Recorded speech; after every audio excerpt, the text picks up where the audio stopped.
Hello everyone! Today we're going to compare two models of the legendary Nokia brand. These are the Nokia 5.3 and the Nokia 7.2. Who will win, the new model or the already proven older model? Let's figure it out now. If you look at the Nokia 5.3 from the front, the smartphone does not stand out from the general range of modern smartphones. It has a large screen with a water drop notch, narrow bezels around it, and a rather large chin below, which proudly flaunts the Nokia inscription. On the right side, there is a volume rocker and a power button with an event indicator. It seems to me that this is a good position of the indicator. In any case, it's good that it exists at all. Unfortunately, there is no place for it on many new models. It is important for you to have a notification sensor in your phone.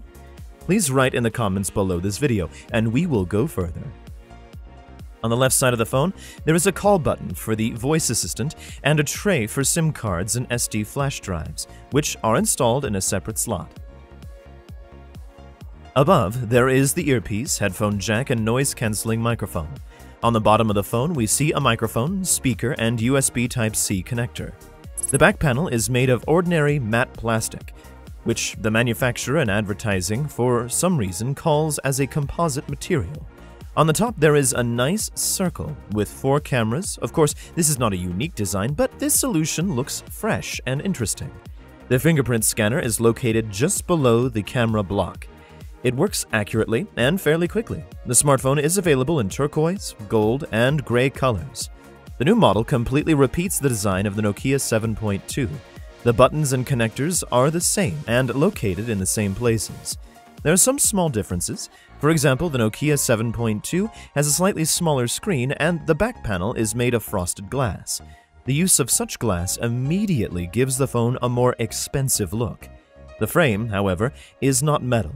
It is also plastic, although this time the manufacturer calls plastic a polymer composite and promises twice the strength of the smartphones with a conventional plastic frame. The cameras on the back are larger than the ones of the competitor, and they look more organic on the round platform. The camera module has the inscription Zeiss. It is a popular manufacturer of optics. We'll talk about the cameras a little later. As for now, I can only add that the Nokia 7.2 comes in green, white, and gray colors. Although the phones are very similar, the Nokia 7.2 still looks a little better.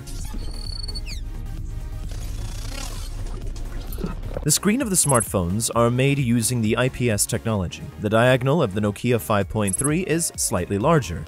It is 6.55 inches versus 6.3 inches of the Nokia 7.2. The display resolution is radically different. It is 1600 by 720 pixels for the Nokia 5.3 versus 2280 by 1080 pixels for the Nokia 7.2. The cutout for the front camera is the same. It is drop-shaped. Both displays have rich colors and great viewing angles. The brightness quality is not the best, but they look decent in this indicator. The high resolution of the Nokia 7.2 helps to have better detailed images, which is noticeable with a large screen. Both screens are protected by Corning Gorilla Glass 3. The Nokia 7.2 wins this round. Both smartphones can be a perfect choice for numerous users who don't want any Chinese editions. They have pure Android 10 installed with a 2-year update guarantee under the Android One program. As the smartphones participating in this program need to be updated first, the upgrade to the Android 11 can be expected soon. However, updates are not always as fast as promised, including Nokia. Compared to many modern ones, the Android only sometimes lacks a variety of icons, themes, fonts, animations, and other beauties. It would be nice to have some advanced features, but on the other hand, such smartphones have two indisputable advantages. The interface works faster, and everyone understands it. How do you feel about pure Android? And which shell do you like best? Share your opinion in the comments. The Nokia 5.3 has 4 rear cameras. The first camera, is the main module of 13 megapixels with an aperture of f1.8. 2. The second one is the wide-angle 5 megapixel.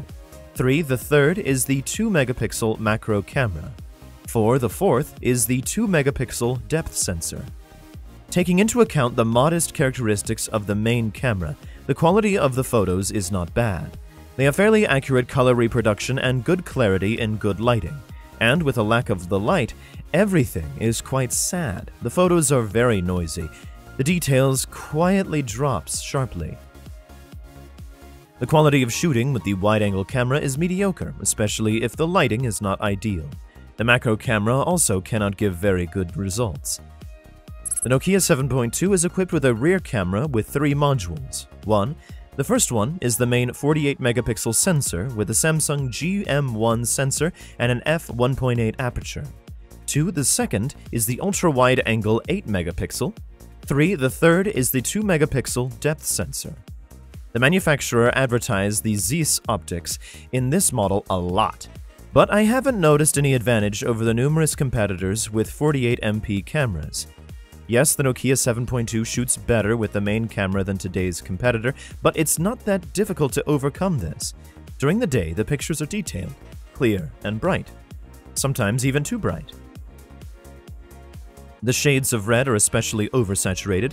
With insufficient lighting, the detail is lame and the noise increases. At night, the pictures are not that bad, thanks to the special night mode, but they also distort colors. The portrait mode sometimes suffers from incorrect background blur. If you can install a Google camera, it removes many of the flaws that the Nokia's software has. The result is noticeably better. Both smartphones have low quality of shooting with the wide-angle module. Both models shoot 4K video with good detail but no stabilization. When shooting in 1080p, the stabilization of the Nokia 7.2 is much better than that one of the younger model. The video shooting is not the Nokia 5.3's strongest suit. The front camera of the Nokia 5.3 is only 8 megapixels, but it shows quite decent results. The Nokia 7.2 has a 20 megapixel front camera, which is slightly better than the one that its competitor has. You can take bright and detailed selfies. Despite the smaller number of cameras, the Nokia 7.2 won this round. The Nokia 5.3 is equipped with not the fastest, but solid Qualcomm Snapdragon 665 processor with the Adreno 610 video accelerator. The chip is made using 11nm technology. The users will not have problems with speed using the interface and usual applications. The lagging appears only in heavy games with maximum settings. For example, Call of Duty can be played without any problems at medium settings, but there is already a strong drop in frames at maximum settings. The Nokia 7.2 received the old Snapdragon 660 processor. That almost doesn't lose to the 665 in performance, but the years play their role. Due to the old 14nm process technology, it overheats and throttles a little. All this does not have the best effect on energy efficiency. The Nokia 5.3 can have 3, 4, or 6 GB of RAM and 64 GB of ROM. The Nokia 7.2 has 4 or 6 RAM and 64 or 128 of ROM. The inbuilt memory can be expanded in both models. The SD card can be installed in a separate slot.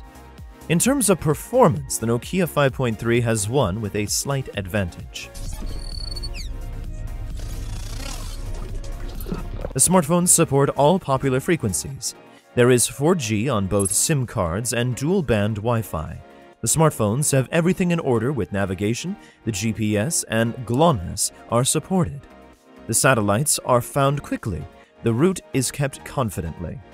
Both smartphones have the NFC module and contactless payments work without problems. The Nokia 7.2 supports Bluetooth 5, while the Nokia 5.3 only supports version 4.2. The Nokia 5.3 has a 4000 mAh battery. The Nokia 7.2 has a less powerful 3500 mAh battery. Depending on the usage scenario, the battery life of the Nokia 5.3 lasts for 1 or 2 days, while the Nokia 7.2 lasts only for a day. This is due not only to the larger battery capacity of the Nokia 5.3, but also to the more energy-efficient processor and the lower screen resolution. Both phones don't support fast charging and come with a standard 10-watt charger. The Nokia 5.3 wins this round. As always, let's see what the users of the Nokia 5.3 and the Nokia 7.2 have said about the smartphones on the internet. Let's start with the negatives. The Nokia 5.3. 1. There is no case included. 2. It has a low screen resolution. 3. It shoots video poorly. The Nokia 7.2. 1. It heats up while loading. 2. The camera is not very good at night. 3. The battery isn't very capacious. Positive reviews.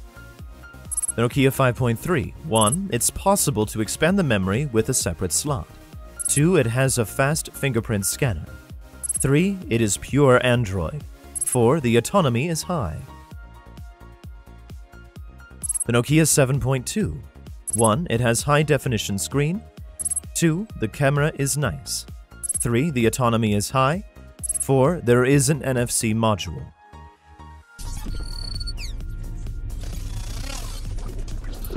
So let's sum up the competition. The Nokia 7.2 won. It has a better screen and cameras. The advantages of the Nokia 5.3 are a more modern processor and high autonomy. In addition, the new model is slightly cheaper than the competitor. Which phone do you like more? Share your opinion in the comments below the video. Bye!